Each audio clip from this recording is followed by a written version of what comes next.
Today on the Philly Talk podcast, we discuss the roster cuts 85 all the way down to 80. We're also going to talk about Kenyon Drake. Should the Eagles pursue or should they just fall back? And last but not least, tomorrow is joint practices.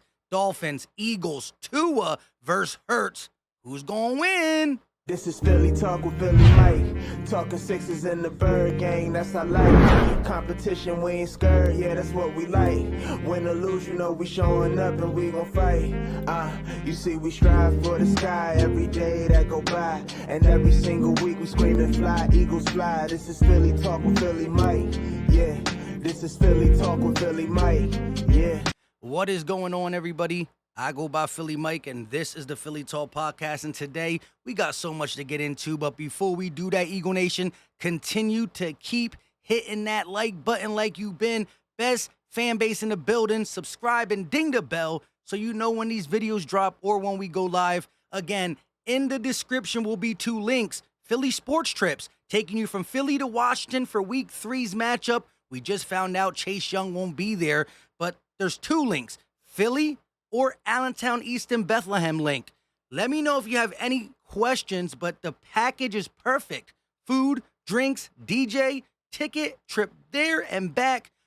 You got to check it out. And last but not least, the Eagles chat is still going for iPhone users only. 121 people in there. Free app, like a Discord, but it's better. We chop it up 24/7. And he hit me up yesterday saying it's almost done for Android. The link will be in the description. It's free. Come through. Now let's get into the roster cuts. Shout out to JT. Eagles waived the following players.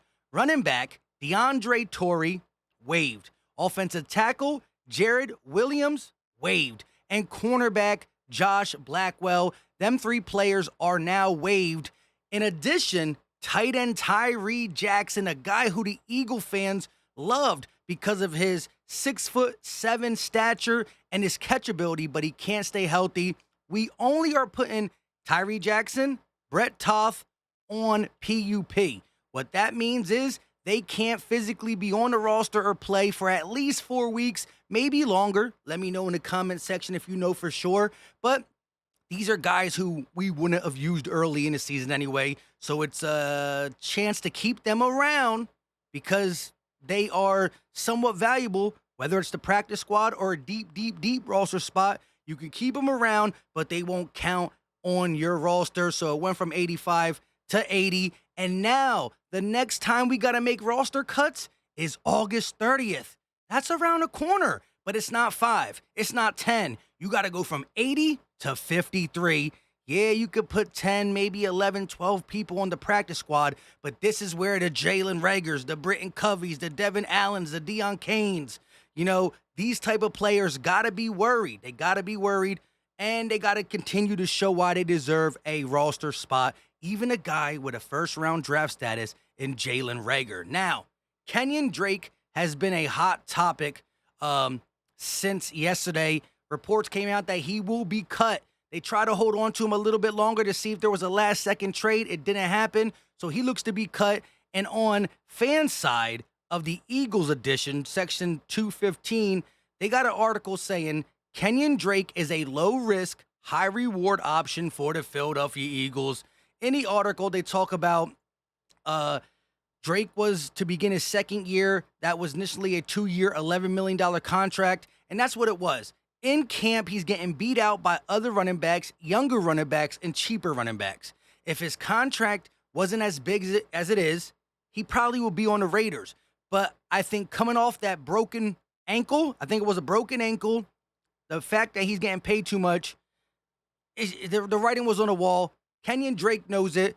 In 2020 or 2019, one of them years, he had like 955 yards, almost 1,000 yards. Here's my take on it. If the Eagles go out and get him, okay, it's another body to compete with the Sanders, Gainwell, and Scotts of the world. He's not that big body guy anyway, so he's one of the same type of backs we have. Could he make somebody work harder? Yeah. Is he another body? Yeah. But after coming back for the broken ankle, broken leg, whatever it is, I'm not trying to pay him too much, and I don't think we have to do it. If it's added to the Eagles roster, okay. Remember when we got Kerryon Johnson? We all thought he would have somewhat of an impact as a third or fourth guy.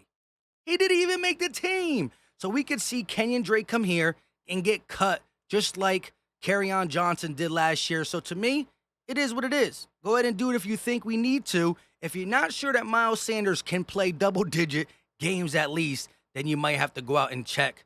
Now, let's bring it back to football, which Wednesday and Thursday we're going to have joint practices. I believe the Eagles play on Saturday, and most likely Tua and Hurts won't play. However, Elliott Shore-Park said Dolphin fans are in my mention saying Miami corners are way better than the Eagles corners. Let's look at this. Coverage rankings in 2021 per PFF. Darius Slay 4th, James Bradbury 41st, Avonte Maddox 14th, Xavier Howard 23rd, Byron Jones 49th, and Nick Needham 36th.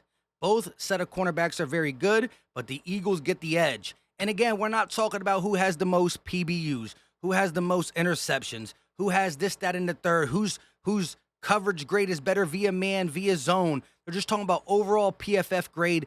They look at everything from, the separation that was allowed, the PBU. They calculate all that. It's a formula. I'm not sure how they get it, but that's their grade, and that's why it is what it is, right? So they trying to throw everything that a cornerback should be doing, and that's how they get their grade. Darius Slay, a guy who didn't get many interceptions, but when you look at when he was in coverage, he was responsible for that play. He was not allowing much on his side. Just because he's in the vicinity don't mean he was supposed to be there at that play.